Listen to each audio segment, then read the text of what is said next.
नमस्कार। आज हम एक ऐसी अद्भुत कथा की दुनिया में चलेंगे जो उत्तर भारत में पीढ़ियों से लोगों के दिलों में बसी हुई है। ये कहानी है बाबा बालकनाथ की, जिन्हें बाल तपस्वी के नाम से भी जाना जाता है। भाई, आखिर कौन थे वो? उनकी कहानी में ऐसा क्या रहस्य है? चलिए आज इसी का पता लगाते हैं। तो सवाल यही उठता है कि आखिर ये बाबा बालकनाथ हैं कौन? क्या वो बस एक संत थे या फिर उनकी कहानी में कुछ और भी गहरा, कुछ और भी रहस्यमय छिपा है?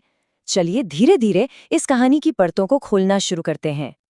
तो ठीक है, कहानी की शुरुआत करते हैं और उनकी पहचान को समझने के लिए हमें चलना होगा बिल्कुल शुरुआत में, उनके जन्म के रहस्य की तरफ। और यकीन मानिए, ये कोई आम कहानी नहीं है।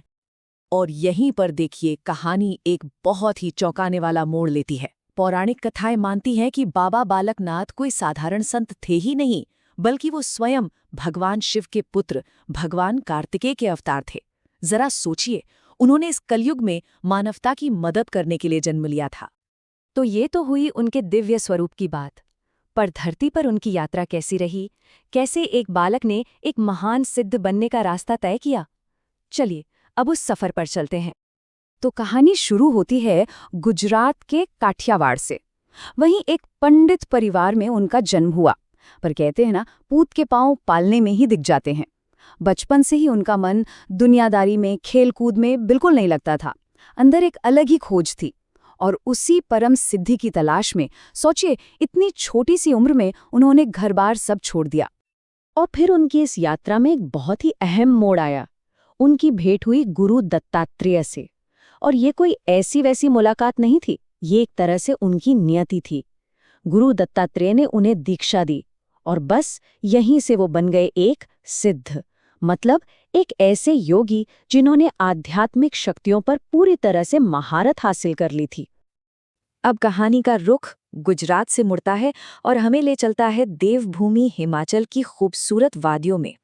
और यहीं शाहतलाई नाम की जगह पर उनके जीवन की शायद सबसे बड़ी परीक्षा उनका इंतजार कर रही थी। तो शाहतलाई में उनकी मुलाकात हुई माता रत्नों से। माता रत्नों की अपनी कोई संतान नहीं थी और इस बालक को देखकर उनके मन में ममता उमड़ आई। उन्होंने बाबा बालकनाथ को अपने बेटे की तरह ही अपना लिया। और बदले में बाबाजी ने क्या मांगा? कुछ नहीं, बस 2 वक्त के भोजन के बदले उनकी गायें चराने की सेवा ले ली। और यहीं से शुरू हुई उनकी 12 साल की लंबी तपस्या और सेवा। 12 साल, सोचकर देखिए, पूरे 12 साल। ये कोई 1-2 दिन की बात नहीं थी। ये उनकी विनम्रता, उनकी सेवा और उनके धैर्य की सबसे बड़ी परीक्षा थी और उन्होंने इसे पूरी निष्ठा से निभाया। पर इन 12 सालों के बाद कुछ ऐसा हुआ जिसने सबको हैरान कर दिया। एक ऐसी घटना जिसने उनके असली दिव्य स्वरूप को सबके सामने लाकर रख दिया। चलिए देखते हैं, क्या था वो चमत्कार। हुआ यूं कि गांव वालों ने माता रत्नों को ताने देना शुरू कर दिया। कहने लगे कि इस बच्चे से दिन भर काम करवाती हो और इसे खाने को कुछ नहीं देती। अब ये सुनकर कोई भी माँ दुखी हो जाएगी, तो उन्होंने भी दुखी मन से बाबाजी से पूछ ही लिया कि बेटा, मैंने तुम्हें जो 12 साल तक रोटियां दी, तुमने उनका किया क्या? और इसके जवाब में जो हुआ वो किसी के भी होश उड़ाने के लिए काफी था। बाबाजी ने अपनी योग शक्ति, अपनी लीला दिखाई। उन्होंने अपना चिमटा उठाया और पास के एक बरगद के पेड़ पर दे मारा। और क्या देखते हैं कि पेड़ के अंदर से पिछले 12 साल की सारी रोटियां बिल्कुल ताजा बाहर निकल आईं। इतना ही नहीं, फिर उन्होंने वही चिमटा जमीन पे मारा और वहां से लस्सी का, छाछ का एक पूरा सरोवर बह निकला। इस चमत्कार से एक राज सबके सामने आ गया। वो ये कि बाबा बालकनाथ ने तो कभी वो भोजन किया ही नहीं था। वो तो सिर्फ हवा के सहारे ही जीवित थे। और बस इसी घटना के बाद से उनका एक और नाम पड़ गया, पौणाहारी, मतलब वो जो सिर्फ हवा का आहार करता हो। अब इतना बड़ा चमत्कार हो तो खबर तो फैलनी ही थी, और ये खबर आग की तरह फैली और पहुंच गई उस समय के एक और महान और सिद्ध योगी गुरु गोरखनाथ तक। अब गुरु गोरखनाथ भी बहुत पहुंचे हुए योगी थे। जब उन्होंने इस बालक योगी की शक्तियों के बारे में सुना तो वो उनसे मिलने आए। उनका मकसद था बाबा बालकनाथ को परखना, उन्हें चुनौती देना और फिर उन्हें अपने नाथ संप्रदाय में शामिल कर लेना।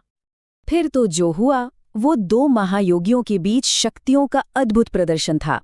गुरु गोरखनाथ ने अपनी सारी योग शक्तियां दिखाईं, पर बाबा बालकनाथ के सामने उनकी एक न चली।